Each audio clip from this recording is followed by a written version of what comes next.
ناگواری سے کرتے رہ لینا، اور اللہ تعالیٰ سے، اور یہ ناگواری بھی ایمان کی نشانی ہے، اور اللہ تعالیٰ سے دعا کرتے رہے کہ یا اللہ، کیونکہ بعض دفعہ کاروبار اور غیر شرعی ہو، فون اس کو چھوڑ دیں، خطرہ ہے کہیں فقر میں مبتلا ہو جائے، فقر کفر تک پہنچا دیتا ہے۔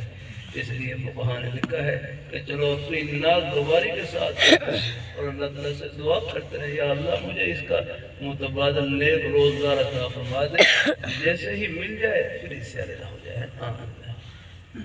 اللہ تعالیٰ اپنی مہربانی فرمائے، اللہ نے ہر جگہ اپنی خوشی کے بہانے پھیلا رکھا ہے۔ ہر مسلمان کے سینے میں اللہ نے اپنی محبت کا نور رکھا ہے۔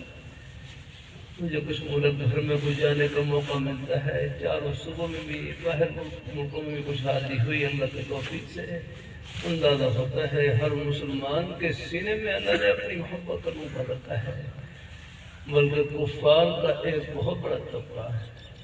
میں لندن ایئرپورٹ پر اترا، بس پہلی دعا یہ کی کہ یا اللہ یورپ والے ہیں ان کو ہدایت نصیب فرما اللہ، کیونکہ حدیث میں آتا ہے کل مولود یولد علی فطرت الاسلام، ہر بچہ فطرت اسلام پر پیدا ہوتا ہے۔ وہ تو جیسا باہر دائیں بائیں ماحول ملتا ہے اس ماحول میں چلے جاتے ہیں۔ اللہ تعالیٰ اپنی مہربانی فرمائے، اللہ اب بھی ہر محبت ہے، آپ اپنے نیک عمل کے ذریعے ان کو دعوت دیں۔ اللہ تعالیٰ اپنی دعوت کا تعلق کوئی سپیکر میں بیان کرنے کے ساتھ نہیں، اصل دعوت کا تعلق مسلمان کے عمل سے، کردار سے، نیکی خدا خوفی کے جذبے سے کرنا۔ ہمارے حضرت شاہ صاحب رحمۃ اللہ علیہ لندن سے تاریخ کی کتاب لے کر آئے، نیلی بار اس کا نام، اس میں لکھا ہوا ہے صحابہ کرام ہندوستان میں گجرات کے علاقوں میں داخل ہوئے، یہاں تجارت کی غرض سے تشریف لائے۔ صحابہ کرام کی تجارت، ان کے لین دین، معاملات اتنے پاک اور صاف، لوگ ان کے لین دین کو دیکھ کر کلمہ پڑھ کر مسلمان ہوتے چلے گئے۔ کہتے ہیں ہندوستان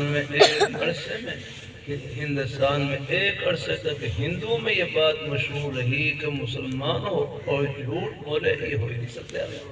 اس لیے ایک نام یاد نام اللہ تعالیٰ اور اب بھی ہیں آپ جیسے نیک حضرات ہیں۔